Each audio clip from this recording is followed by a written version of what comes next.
ತೇಜ್ ಪ್ರಭು ನ್ಯೂಸ್ಗೆ ಸ್ವಾಗತ.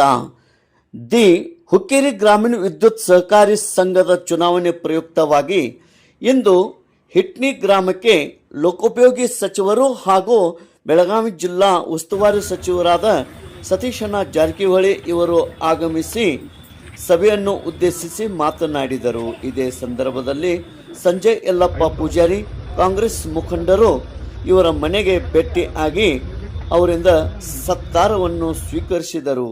ಸತೀಶ್ ಜಾರಕಿಹೊಳಿ, ಮಾಜಿ ಸಚಿವ ವೀರಕುಮಾರ್ ಪಾಟೀಲ್, ಚಿಕ್ಕೋಡಿ ಜಿಲ್ಲಾ ಕಾಂಗ್ರೆಸ್ ಕಮಿಟಿ ಅಧ್ಯಕ್ಷ ಲಕ್ಷ್ಮಣ್ ಚಿಂಗಳೆ, ಸಂಗಮ್ ಸಕ್ಕರೆ ಕಾರ್ಖಾನೆ ಚೇರ್ಮನ್ ರಾಜೇಂದ್ರ ಪಾಟೀಲ್, ನಿರ್ದೇಶಕರ ಶಶಿರಾಜ್ ಪಾಟೀಲ್, ಅನೇಕ ಮುಖಂಡರು ಆಗಮಿಸಿ ಕಾಂಗ್ರೆಸ್ ಮುಖಂಡರಾದ ಸಂಜಯ್ ಯಲ್ಲಪ್ಪ ಪೂಜಾರಿ ಇವರಿಗೆ ಮನೆಗೆ ಭೇಟಿ ನೀಡಿ ಸತ್ಕಾರವನ್ನು ಸ್ವೀಕರಿಸಿದರು. ನಂತರ ಮಸೋಬಾ ದೇವರ ಮಂದಿರಕ್ಕೆ ಭೇಟಿ ನೀಡಿ ದರ್ಶನ ಪಡೆದು ತದನಂತರ ಚಾವಡಿ ಹತ್ತಿರ ಸಾರ್ವಜನಿಕವಾಗಿ ಕಾರ್ಯಕರ್ತರ ಸಭೆಯಲ್ಲಿ ಪಾಲ್ಗೊಂಡು ದಿ ಅಪ್ಪನಗೌಡ ಪಾಟೀಲ್ ಸಹಕಾರಿ ಪ್ಯಾನೆಲ್ ಪರವಾಗಿ ಮತಯಾಚನೆ ಮಾಡಿ ಭಾಷಣ ಮಾಡಿದರು.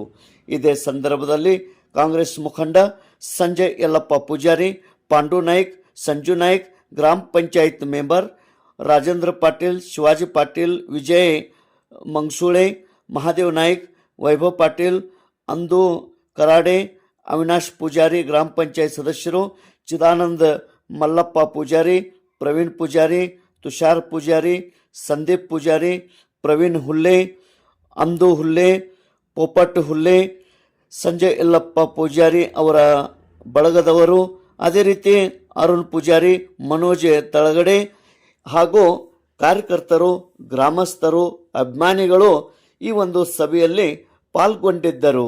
ಕಾರ್ಯಕ್ರಮ ಯಶಸ್ವಿಯಾಗಿ ಜರುಗಿತು. ತೇಜ್ ಪ್ರಭು ನ್ಯೂಸ್, ಹಿಟ್ಟನಿ.